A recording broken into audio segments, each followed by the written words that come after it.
Anonymous Watch Guy here with a full review video today. Quick wrist check, wearing the DW5600 Casio G-Shock. Awesome watch.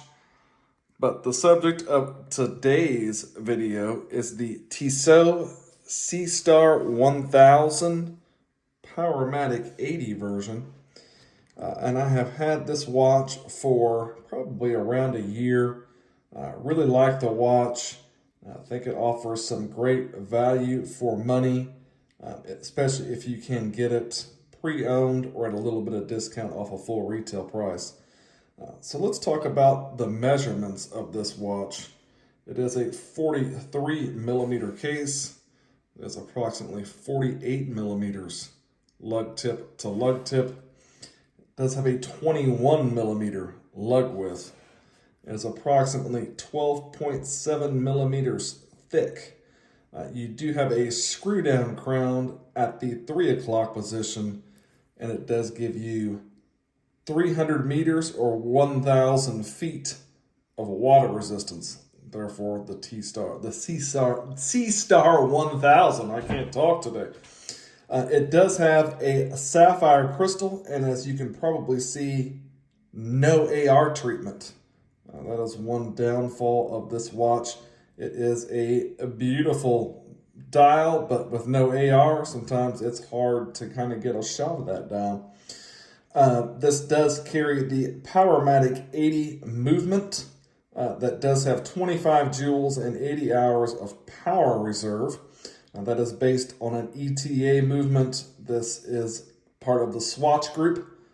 So it does have a nice ETA movement in there. This one being the Silicum Model 2, it has that Nivacron balance spring, so it gives you some anti-magnetic properties and kind of an additional kind of bonus with the movement on this particular model. Now the full retail price on this model, if you were to pick it up from Tissot or an AD, is $795 US. Now, I did pick this watch up gray market from WatchMax, and I think I paid around $550 US. I think at that price or pre-owned, it offers some tremendous value for money. I think at full retail, maybe it might be a little bit overpriced, honestly. And we'll talk about some of those reasons. So let's talk about some things that I like about the watch. I definitely really enjoy that beautiful sun ray blue dial, and it's a little bit of a different kind of blue. It's not a real deep blue. It almost has some purple hints to it, but it's a really gorgeous dial. You've got your Tissot logo printed on up there at the 12 o'clock position. You've got your Seastar Powermatic 80 in Silicum, but they're above the 6. You do have the circular date cut out there at the 6 o'clock position and Swiss made down there as well. You do have applied indices that are nicely done, outlined in silver. The lume on this watch is pretty good. You've got kind of a sword style handset that is done in high polish. You've got a lollipop that's loomed there on the end of the seconds hand. And I like that balance in the back of the seconds hand there. That is the T for Tissot. I think that's very well done. You do have a ceramic bezel insert, which is very nice. It is a different shade of blue from the dial, but I think it offers some nice contrast, and I think it looks good. You do have kind of etched numerals in the bezel. You've got some nice kind of coin edging on the bezel. Good grip. Bezel action is not the greatest, honestly. I think that it doesn't feel as high quality as some other watches, even at this price point. There is a little bit of touch of back play on it. It does line up pretty well. But it is just an average bezel action, in my opinion. The finishing on the case is pretty good. You've got a lot of high polish on the tops of the lugs. You've got some nice vertical brushing on the sides of the case. I kind of like the shape of the crown guards on this. Big oversized crown, no issues with crown operation on this watch. I kind of like this cutout on the side of the watch too, to kind of give you some contrast. Again, some high polish against your vertical brushing there. The strap on this particular watch, I'm not a huge fan of. It's this kind of nylon canvas strap. It does have almost like a, I don't know, kind of a leather backing, leather feeling backing, or suede feeling backing. But it's a little bit stiff even after wearing it, you know, somewhat regularly over the course of a year. It's still kind of stiff. You do have a signed Tissot deployant buckle, butterfly deployant buckle. That's not too bad. Then you've got your case back, which is a sapphire crystal. And you can see that Powermatic 80 movement in there.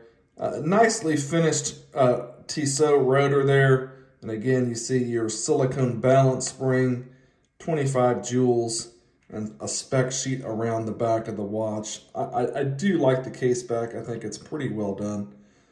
But the strap, you know, it is not the greatest strap in the world. Maybe opt for a bracelet or a rubber strap on this one. And again, in a 21 millimeter lug width. A little bit of a funky size, maybe a little bit harder to get another strap for the watch. So that would be a downside to the watch. Again, I think that there is some value for money to this piece. I think you have a nice looking watch. I really enjoy the blue dial. There is now a gray sunray version of this watch out that is also very nice looking. So I think the pros of the watch, I think it's a very attractive watch. I really like the blue sunray dial. I think the finishing is on par for the price point. I think the movement offers tremendous value. You've got an ETA-based movement. You've got your 80 hours power reserve. You can wear the watch, toss it in your box for a couple days, come back, it's still going to be going. So that is a nice bonus to the watch. The drawbacks on this particular version, I don't think the bezel action is the greatest. It is a bummer that you have no AR on the sapphire crystal.